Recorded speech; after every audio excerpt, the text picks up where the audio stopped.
This project really has made a difference already. I believe you'll see that difference really ripple through the community, and we'll start to see a greater appreciation for the neighborhood.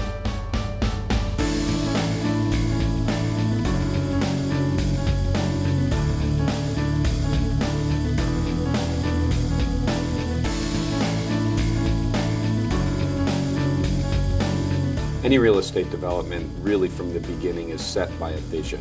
So you must always stay true to that vision because you make promises off that vision. We start with this vision, which I've been working on since 2005 when I was elected. A vision of excellence everywhere, excellence for everyone. That means the place called Rockford and the people called Rockford, all of us have to be moving forward in the right direction. This was the first real development the Housing Authority had done in 30+ years. It was exciting for me to join at this time to really say we can do this, we can take this forward, and I think the timing was perfect. Developing supportive housing is like putting together a jigsaw puzzle on a conveyor belt. There's so many different pieces. There's the services piece, there's the financing piece. Often folks that live here are on Social Security, so it makes it difficult from an operating standpoint.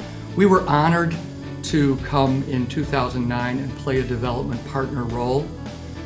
We worked with the community, lots of meetings. A developer that's been around a little bit starts by listening to all the various folks involved who are the important players in the process. In Rockford, as in many places, the neighbors are a key constituent. The folks that will live in the facility whose needs we intend to serve, the political folks whose careers sometimes are impacted. We have to listen to the community, we have to adapt to the needs, and we have to deliver on those needs. But those needs go back and tie back to that vision. And at the end, when you walk through that site and you see it, we deliver.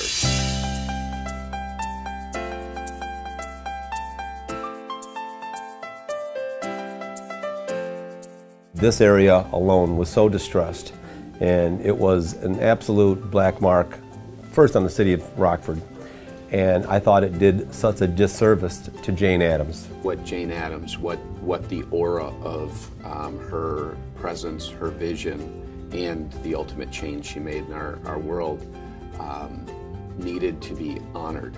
One of the goals that we set and that the Rockford Housing Authority set for redevelopment at Jane Addams was that we were going to set the bar very high. We were going to set the bar higher than Rockford had seen in a while. This facility allows us to address individuals with special needs.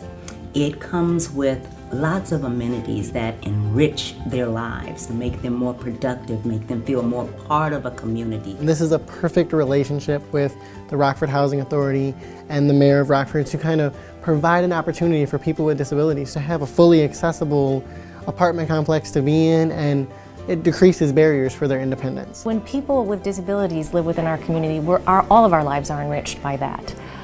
It also results in cost savings to the state, so it's a net plus for everybody. Not to mention the beautiful building that is now been added to this neighborhood. In addition, I think we had about 60 jobs created for the Rockford community as a result of this development. So there's many positives, both from an economic side, from a community standpoint, but most of all, it's important to individuals. This is changing the perception of the whole neighborhood. Rockford Housing Authority is growing, expanding, changing, and their partnership with Gorman was an awesome thing.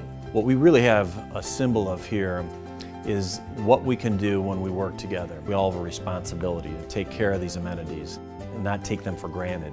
We're saying we have a pride. We have a system of accountability, but we also have a system of belief in you. And that is really transferring into that cultivation and now the blooming of that pride.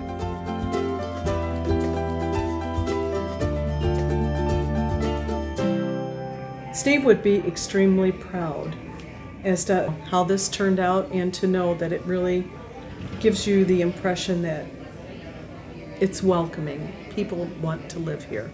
When you have all of these people together, they're sharing with one another, not with one another, but with the community at large. So they're not feeling so isolated and different from others. I think it's a phenomenal facility now, and I think it's absolutely going to be a great thing for Rockford at this point. It's just an awesome place to be.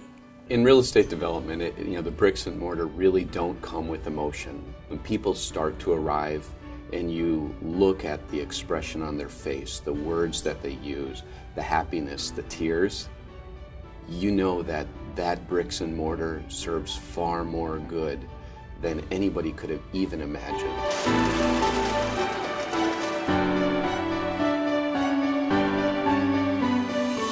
I can't tell you how many developments that my agency has financed where I've gone to a grand opening like this and then returned only to find that the entire area around that development started to change. It makes some neighborhoods a neighborhood of choice instead of a neighborhood of last resort. There's no thought of, oh, that's where those folks live. There's the thought of, wow, what an incredible place to live. In the future, developments are going to be very innovative, geared for the population to move themselves up and move on with their lives.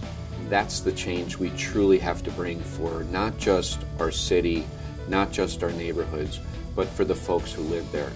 The community has now seen what can be done. The community now can believe in itself that we can continue to do this. So wherever in Rockford there is a need to gentrify a community, to rebuild a community, we know we can do it.